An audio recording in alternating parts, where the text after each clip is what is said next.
और मध्य प्रदेश में भी मुहर्रम के जुलूस के दौरान कुछ ऐसी ही पत्थरबाजी हुई, ईंट चले।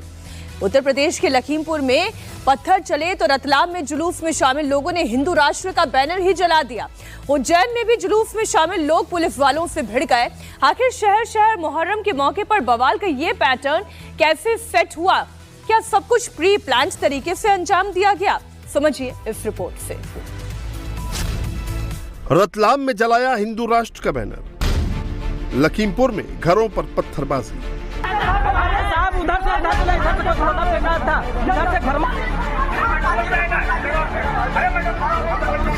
उज्जैन में पुलिस बैरिकेडिंग तोड़ी।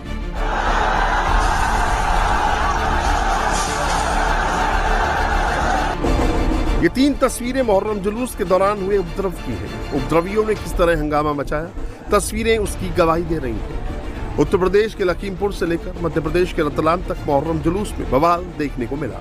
उज्जैन में तो जुलूस में शामिल लोग पुलिस से ही उलझ गए। बैनर जलाए जाने की वीडियो के सामने आने के बाद लोगों में गुस्सा है।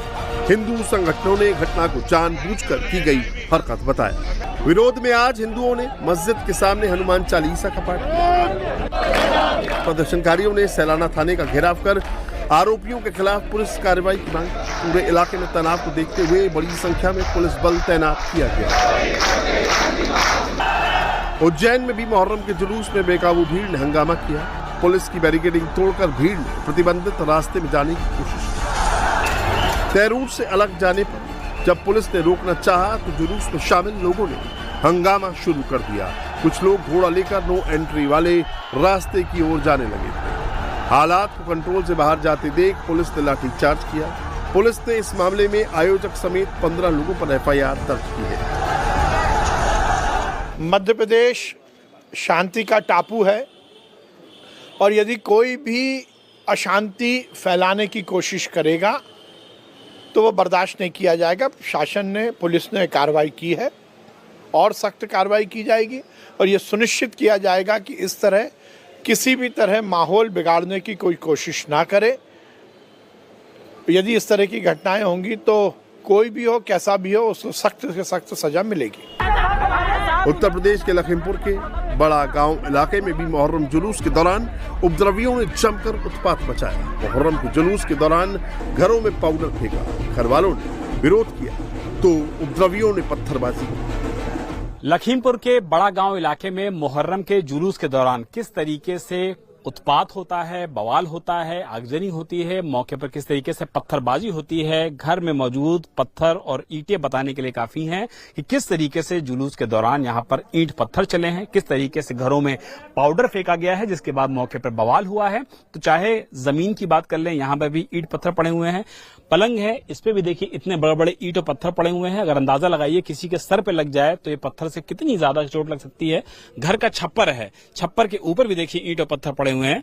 तो ये समझिए कि जो साजिश है सुनियोजित थी। लोग तय करके आए थे कि अगर आज यहाँ कुछ होता है तो बवाल होगा और उसके बाद जैसे ही लोगों ने साउंड धीमा करने की गुजारिश की, लोग भड़क गए और भड़कने के बाद उनकी तरफ से बाकायदा पाउडर फेंका गया और इस तरीके से ईंट पत्थर फेंके गए।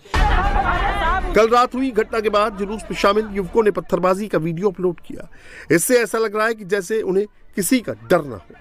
ये केवट जी की किस तरीके से एकाएक बवाल बढ़ा और कैसे यहाँ पर पत्थरबाजी शुरू हो गई? साहब ताजिया इधर से सभी कभी आते नहीं थे और हम लोगों को इतराज भी नहीं है, लेकिन साहब आते हैं तो आप इस साल आए तो यहाँ रोक के और यहाँ बहुत देर तक बजा, लेकिन हम लोगों को मना नहीं किया। लेकिन वहाँ जब वहाँ पंडित जी के यहाँ वहाँ बवाल हुआ, वहाँ से जब हम लोग आए तो वहाँ चल रहे थे, फिर वहाँ से इधर डालने लगे। तो इधर डालने लगे तो हम लोग साहब 1000-1500 के आदमी, लगभग करीब 1000-1500 आदमी थे। तो हम लोगों को कह रहे थे इतने लोग हो, भून देंगे, मार डालेंगे, जीने नहीं देंगे, कब तक सरकार रहेगी, यही साहब कह रहे थे, नारा लगा। जो फुटेज दिख रहा है उसमें तो वो बाकायदा पत्थर मार रहे हैं, उसको अपना स्टोरी में लगा रहे हैं सोशल मीडिया। हाँ, ये इतना आप समझ लीजिए कितनी दबंगई है कि मतलब वो अपनी स्टोरी लगा रहे हैं, अपने पथराव का स्टोरी लगा रहे हैं। और जब वहाँ पे यमुना चाचा के घर पे ये पथराव हुआ।